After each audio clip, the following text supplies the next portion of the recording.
My next guest is Donna Guerin.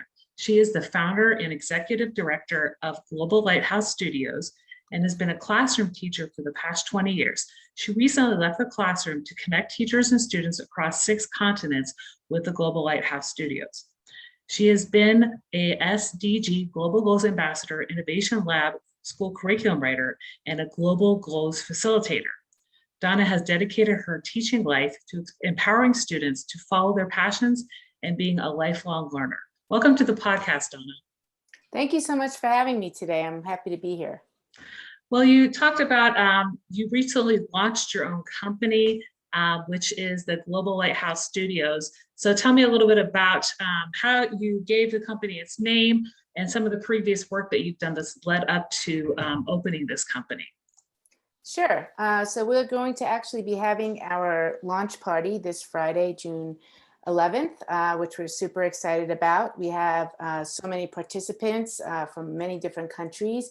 And the reason why I put together this organization is that my vision is to inspire people around the world to imagine, dream, and share their passions and to envision a brighter tomorrow. So I like to say that I am a connector. I love connecting teachers and students around the world around shared passions and things such as the SDGs and areas of sustainability.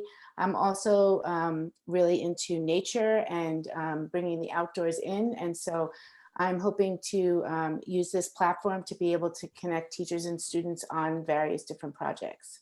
Mm-hmm. So what kind of clients and schools are you currently working with, and how would you like to see your work expand globally?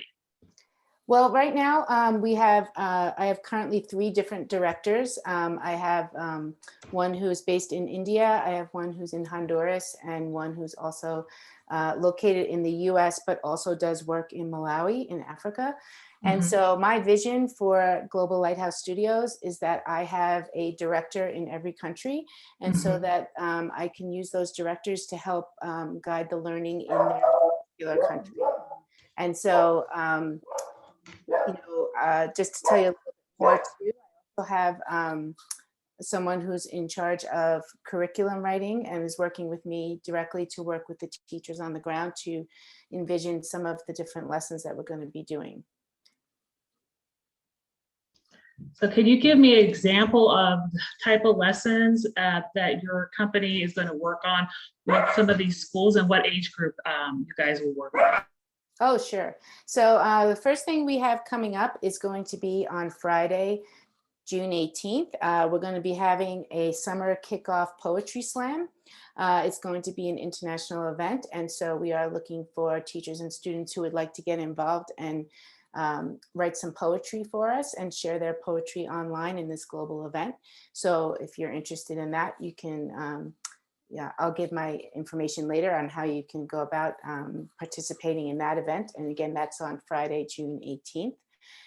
We're also going to be having an event in the fall. It's going to be a semester-long unit based on food security. We are working closely with SIMA Classroom. It's SIMA, SIMA Classroom. And we're going to be using some of the films that they have in their files. And so we're going to be working with their podcasters and their filmmakers and looking at some of the mentor films around food security. And we also are going to be doing work with Keeping the Blues Alive, which is a nonprofit organization that focuses on blues music and keeping music alive in the classroom. And so we're going to be doing some international work with Keeping the Blues Alive as well. And do you see a big shift kind of with your work? I know like what you do is going to be working a lot, through Zoom meetings and digitally, but now kind of entering that post-pandemic world, maybe having the opportunity to travel yourself or with some of these directors in those other countries to do some kind of work on the ground, maybe in the next year. Do you have a vision for that? Yeah, my vision is I would love to visit some of these places that I've had the opportunity to virtually see myself. And so as things open up post-pandemic, I would love to have some type of schedule where I am actually able to go and visit these schools myself.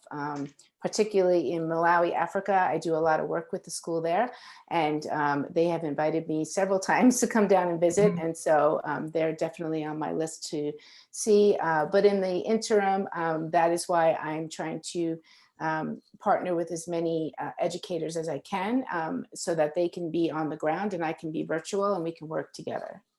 Mhm. So if listeners to the podcast are interested in getting involved and maybe seeing what your company has to offer, where can they find you online and connect with you? So they can find me on Twitter, either at DL Guerin1, that's my personal account, or also at Global Lighthouse Studios. So it's at Global Light HOU3. Mhm. But if you just type in Global Lighthouse Studios, it should pop up on Twitter. We have a Twitter account, Facebook account, and Instagram at the moment. Great, great. And do you also have a website where they can find a list of some of the events that will be going on? Yes, we do. It's globallighthousestudios.org. Okay, great. I will put that in the show notes. So thank you so much for being on the Out of the Trenches podcast today. Have a great rest of your day. Great. Thanks for having me. Take care.